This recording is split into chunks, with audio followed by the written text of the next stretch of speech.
Ang wala sa Kululang is tubig at saka ilaw doon. Yung gumawa ko doon ng water system doon sa Kululang. Una na, yung pinakyat ko yung tubig galing sa papuntang eskwelahan namin. Nasa mga 80 feet yun eh. Ito pong CR namin na bago lang ito na talaga natapos. Yun nga talaga, walang tubig dito. Yun ang problema namin dito, walang tubig. Pinaakyat ko sana ng tubig dito, hindi man natuloy. Iwan ko kung anong problema doon. Parang ano yata eh. Parang may nagalit doon sa barangay na tapos sinira yung ginawa ko doon na water pump ko doon sa baba. Yun, bumalik naman ang mga tao na sa baba. Baka daw tatakbo ako ng official dito sa barangay. Yan ang ano nila, yun ang kanilang interpretasyon. Sabi ko, ang sa akin, tulong na ito sa mga mahirap dito. Wala naman akong ginaano na purpose na magtakbo ng official or whatever.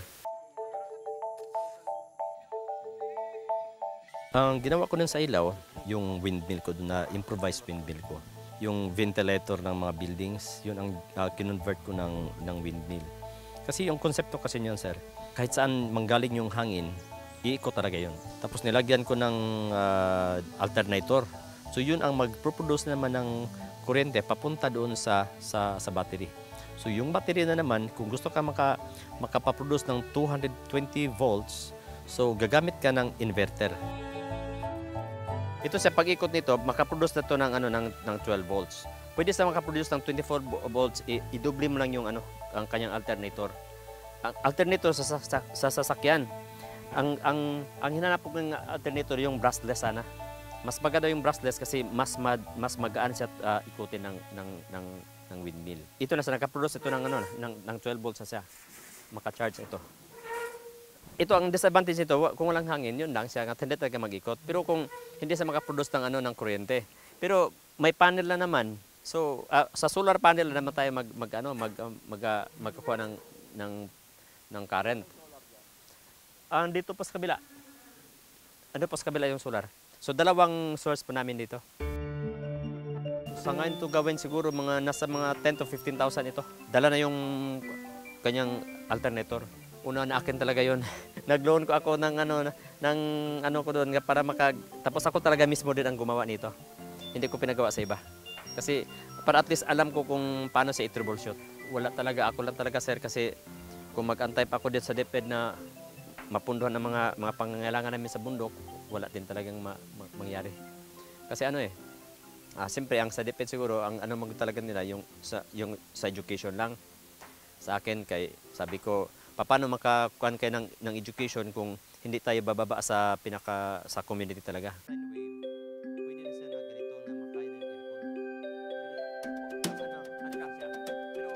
Itong solar panel ko, hindi din ito kagaya ng mga solar panel ng iba dyan. Kasi ang ginawa ko nito, kinonvert ko naman ito, na yung solar panel ng mga iba dyan na mga commercial, 2 to 3 hours ang charging yan. Ang sa akin, nagawa ko na ito na pwede sa 30 minutes to 1 hour ang charging niya.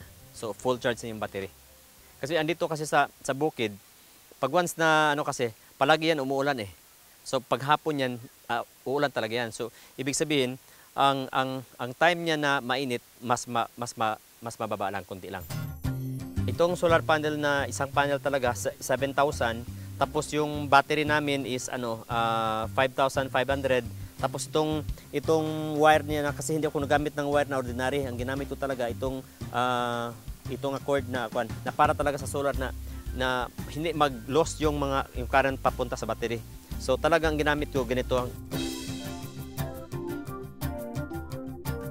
Itong cord nito, itong tinatawag na royal cord, ito ang galing sa solar panel. Diretso ito dito sa deep cycle battery gel type. Tapos this cord na naman, ito namang nagsusupply ng mga lights natin dito sa labas.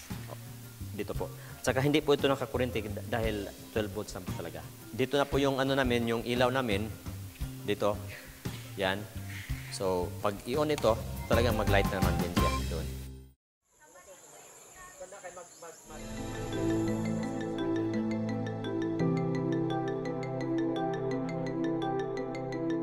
Ang mga tao po doon, tibuli sa Kululang.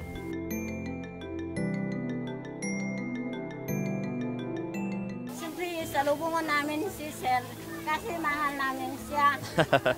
ang ginawa niya siya sa amin dahil mabuti siyang tao, siya magbigay sa amin ng suga dito sa amin.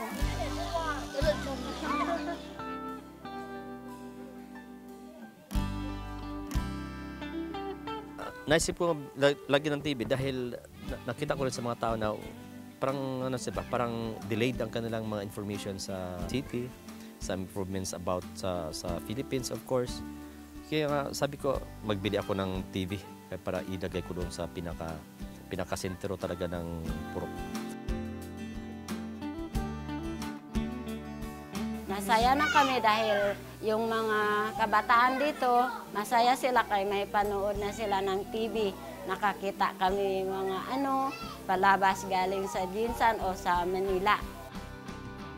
Mga 3 taon na naka-TV kami dito dahil ni Sel sa amin.